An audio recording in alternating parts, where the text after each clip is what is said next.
Just about a year ago, I was expecting my now almost 6-month-old baby girl, Collins Claire, so I can really relate to what we're going to be talking about here. That's right. The miracle of pregnancy, of course, comes with lots and lots of questions. Some doctors hear over and over again, so today we're actually bringing in an expert to share some answers. We've been peppering this guy with questions. We have Dr. Brett Zimmerman, specializes in obstetrics and gynecology with Spectrum Health Medical Group, and he's getting ready to move to a brand new facility. But first, let's get going on those burning questions. I feel like I was right there. And Terry, you're chiming in too with the things we have. You know, what are the things that you can eat? Can you exercise? What about dental care? And we've got some of the questions up here. Lunch meat. Do I have to stop eating at Subway during pregnancy? You probably get a lot of these types of questions. Many times a day I get these questions, yes. Yeah, and so what are some of the answers? I mean, we've got a couple of them up here. What about alcohol? That's got to be a pretty common one. Yeah, caffeine. It's very controversial, but there's really no amount of alcohol that we can recommend in pregnancy. We just don't know how much causes a problem.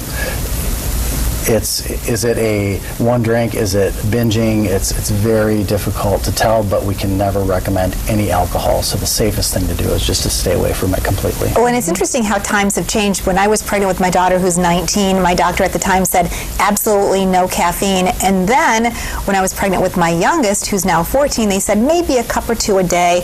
What is the rule of thumb on caffeine? Yeah, it's pretty much moderation is the rule. So there's no evidence to say that caffeine actually causes birth defects or miscarriage or anything like that. It's more about just having, like you said, 1 or 2 cups of coffee a day, 1 or 2 Diet Cokes a day.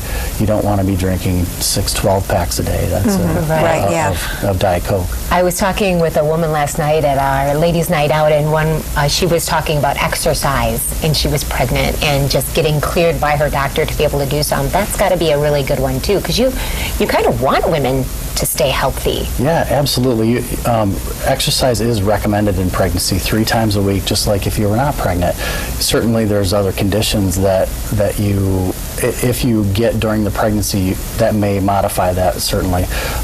But if you're, the rule of thumb is if you're used to doing it, then keep doing it. Certainly as you get further along in the pregnancy, those things may be limited. Be in moderation a little bit. Yeah. Well, and what about things like dyeing your hair, keeping up on some of those maintenance things? We already talked about maybe getting our teeth cleaned, but you know, a lot of that chemical that's right near your scalp, could that somehow be transferred to the baby? The short answer is no. Okay. There's very little of that dye that actually gets into your bloodstream and then subsequently to the pregnancy. So most topical things are pretty safe in pregnancy. Mm-hmm. That's been interesting. And so I got to think, you know, we can attest to this.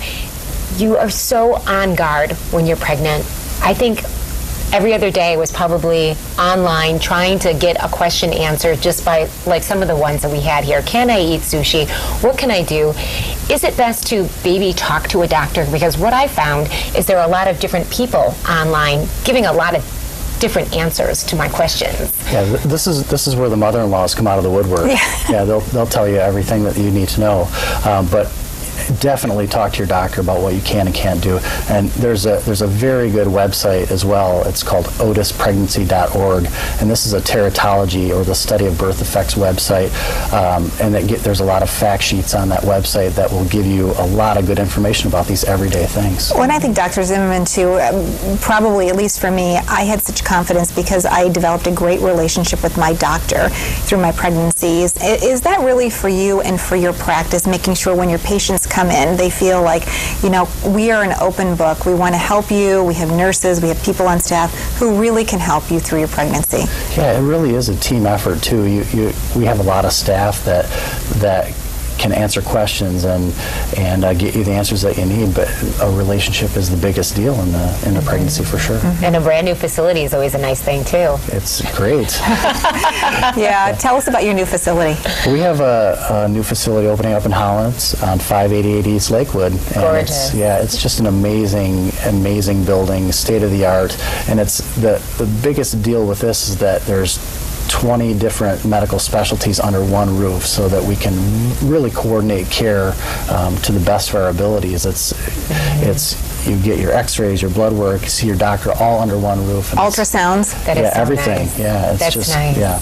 Well, I know it really is. When you're having a baby, it's a partnership with your doctor. You know, you see your doctor so much. There's such a good relationship there. I miss my doctor. Oh, yeah. You have to have another baby so you get back to see I her. don't know about that. But thank you so much for answering our questions problem. and Thanks for having coming me. in. Spectrum Health Medical Group, great. So, Yeah. Great resource. Thank you. We'll be right back.